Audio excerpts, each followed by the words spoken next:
Política y fútbol. ¿Cómo es que los dirigentes políticos encuentran en los clubes de fútbol, bueno, de las grandes ligas, un lugar donde construir poder? Estamos con una especialista, con la socióloga Verónica Moreira. Muchísimas gracias, Verónica, por estar aquí. ¿Qué tal, Luciana? Muchas gracias por la invitación. En primer lugar, te agradezco por tu interés en la investigación que se hace en la Universidad de Buenos Aires y en el CONICET. Claro, sos investigadora del CONICET y también del Instituto Gino Germani, gran Exacto. instituto de la Universidad de Buenos Aires. Sí, y mi grado, perdón, Luciana, es antropóloga. Antropóloga, perdón. Sí. Doctora en Ciencias Sociales está bien. Sí, doctora en Bien, Ciencias Sociales. Sí. Bien. Verónica, este cruce entre política y fútbol que vemos en Argentina, lo vimos hace muy poco en las elecciones en Boca, donde parecía una disputa entre peronismo o kirchnerismo y macrismo, a ver cómo el macrismo podía de alguna manera tener continuidad ahí una vez que ya está fuera de la política en sentido estricto. ¿Es una particularidad de Argentina o se da en otros lugares del mundo? Bueno, creo que Argentina tiene una singularidad que es precisamente que los clubes son clubes sociales y deportivos. Esto es, creo que, único en el mundo en el sentido en que tienen un fútbol hiperprofesional, sí, pero los dirigentes llegan a los puestos directivos porque son votados por los socios. Ajá. Y bueno, precisamente hay toda una pelea al interior de los clubes cada vez que un sector quiere convertir esas asociaciones civiles en clubes que son sociedades anónimas. Entonces es ese formato jurídico antiguo, porque desde que se fundaron los clubes son asociaciones civiles. Y eso que, a ver, no termino de entender, es decir, el hecho de que sean asociaciones civiles hace que haya elecciones. Exacto, exacto. Esto para mí es muy importante remarcarlo porque, bueno, vos debes desconocer, los clubes no solo tienen fútbol profesional, sino tienen muchas disciplinas amateur, claro, y actividades sociales y culturales. Entonces hay un concepto de club que tiene que ver con dar algún beneficio a los socios, incluso que se extiende más allá de los socios. Por ejemplo, muchos tienen escuela formal, o sea, claro, educación formal de todos los niveles, y eso es de alguna forma brindar un servicio a la comunidad. Vos imaginate que estos clubes que son asociaciones civiles con un fin social, en el caso de convertirse en sociedades anónimas, perderían esta función, porque bueno, la empresa lo que piensa, claro, siempre es una ganancia económica. Y es una empresa que en ese sistema jerárquico de una empresa donde importa la rentabilidad, no hay elección de los socios. Y bueno, funcionaría como un directorio, tal vez con varios. Eso depende, porque hay casos en el mundo, por ejemplo el de Chile es el caso más extremo de bueno, los clubes pasaron a ser a manos de empresarios, claro, sin ningún tipo de cupo para socios. ¿Y el Barcelona o el Real Madrid cómo funcionan? No, esos son clubes, asociaciones civiles, también, pero bueno, son clubes también muy singulares porque funcionan como, claro, una empresa, pero son asociaciones civiles. Claro, es decir que el hecho, la condición jurídica de asociación civil y de que los simpatizantes puedan ser socios construye ese club en una especie de pequeña sociedad, pequeño país donde hay que ganar elecciones como sucede en un país de verdad. Totalmente. Claro. A mí me parece eso que es muy interesante porque se hace política, claro, y se aprende a hacer política. Muchos socios tal vez que no están interesados en la política tradicional participan socialmente y políticamente en los clubes y muchos se creen que son apolíticos, se manifiestan, claro, de esta manera, pero no obstante por el tipo de actividades que realizan, están de alguna forma operando, digamos, en, claro, el espacio de poder. Sobre votantes, intentando atraer su simpatía. Sí, incluso haciendo acciones, por ejemplo, cuando un club está pasando por una situación de crisis económica y los dirigentes no tienen programado un festejo como los socios y las socias quieren, ellas mismas también se organizan para organizar algún festejo. Esto ha pasado, por ejemplo, en el club donde yo estudié, que fue independiente, para los 100 años de la institución.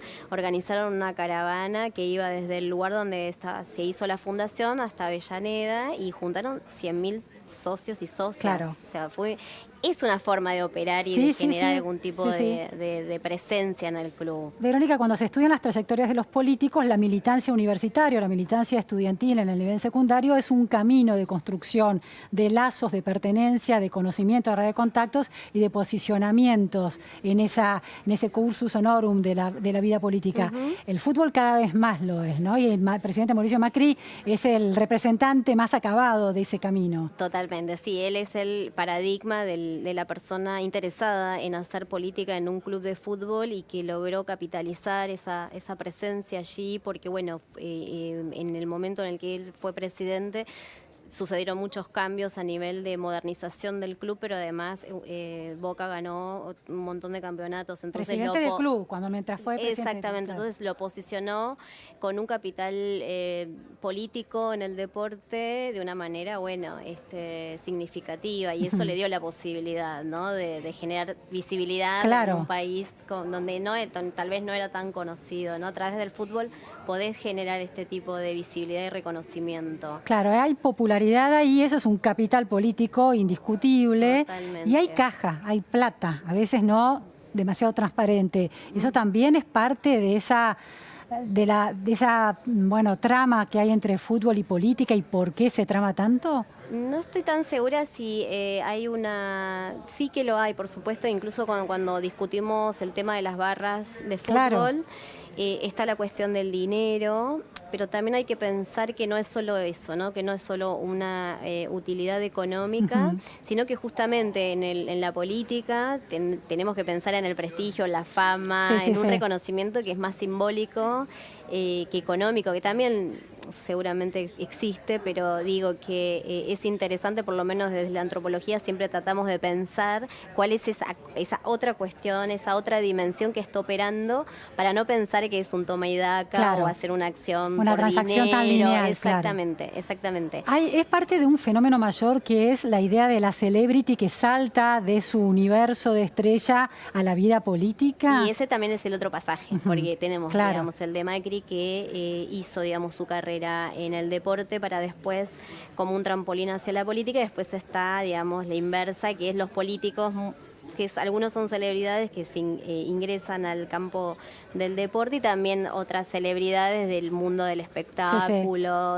Hay de todo, ¿no?, que quieren ingresar, y ahí también ellos, ¿qué hacen? Capitalizan ese reconocimiento que tienen en esos escenarios para ingresar al club, ¿no? Me parece interesante también pensar esto de que los socios y las socias siempre están muy atentos a todo. Claro.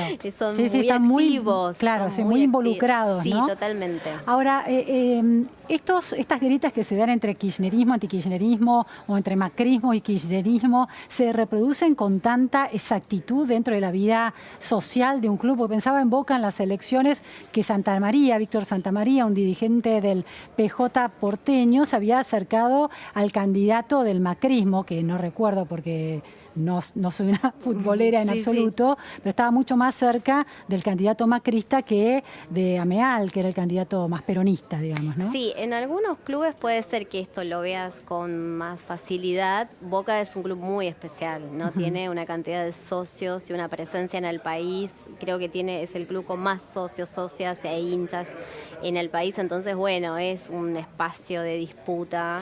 Y si avanza una fuerza política nacional, la otra fuerza creo que va también a intentar posicionarse. Es casi como lo que sucede en la vida universitaria, que el peso de la política nacional termina permeando también la política universitaria. Sí, de alguna forma, en el caso de Boca se da así con más claridad, pero no es siempre así, ¿no? Incluso a veces hay alianzas entre distintas fuerzas. En Independiente, precisamente una comisión directiva estaba formada por una persona del kirchnerismo, una persona del Cambiemos y otra persona sindicalista. O sea, es como, ahí también es interesante a ver cómo es que por qué se forma esa alianza, y tal vez ahí entonces no hay un interés en términos de pensar la fuerza política nacional, sino que otros tipos de intereses. Un poder más local e intereses más locales. Y sí, o por ahí también esta visión en contra de la visión empresarial. Claro.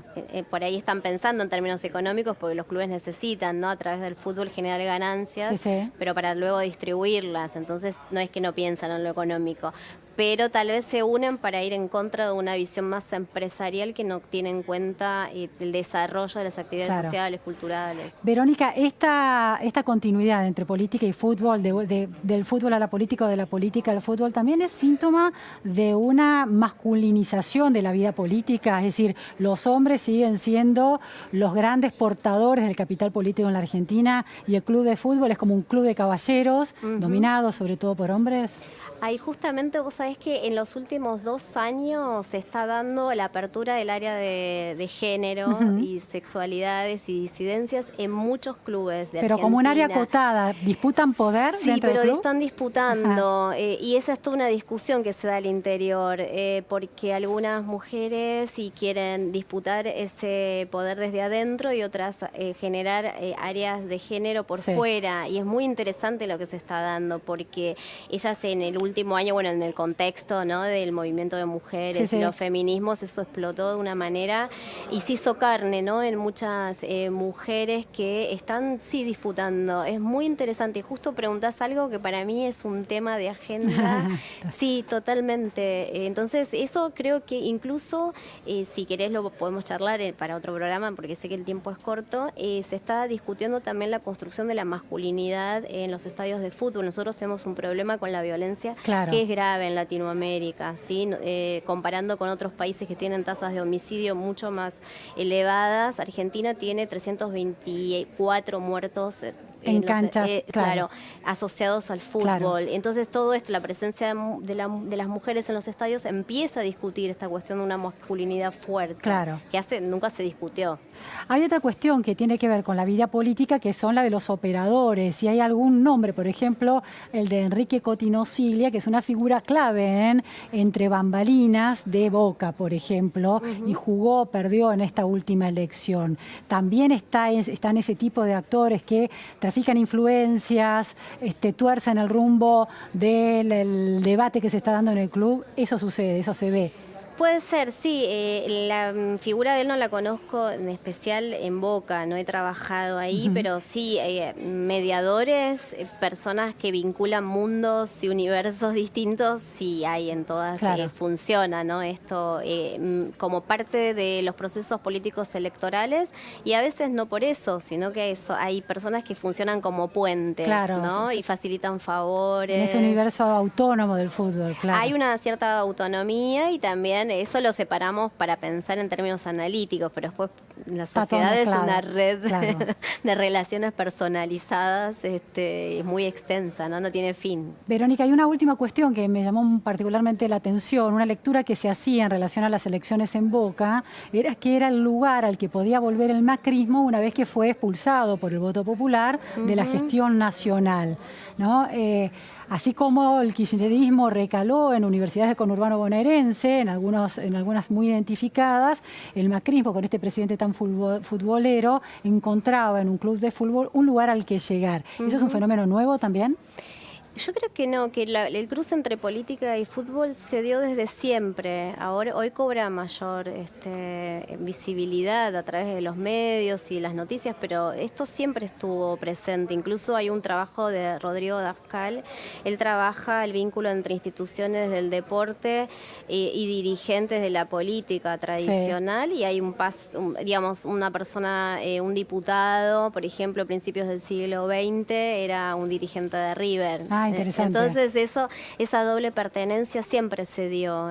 Bueno, el fútbol es nuestro deporte, ¿no?, por excelencia. Claro. Entonces es un espacio que genera reconocimiento, lo que te decía, ¿no?, cierta visibilidad que otros espacios tal vez no tienen. Buenísimo, Verónica Moreira. Muchísimas gracias por estas precisiones. Fútbol y política, ese cruce tan delicado en la Argentina. Vamos a un corte en la Repregunta Noticias a Fondo y enseguida volvemos. No se vayan, un gran economista respetadísimo, Daniel Heyman. Vamos a tratar de entender la economía que está llegando de su mano y además que conoce mucho al actual ministro de Economía, Martín Guzmán. Después de la pausa.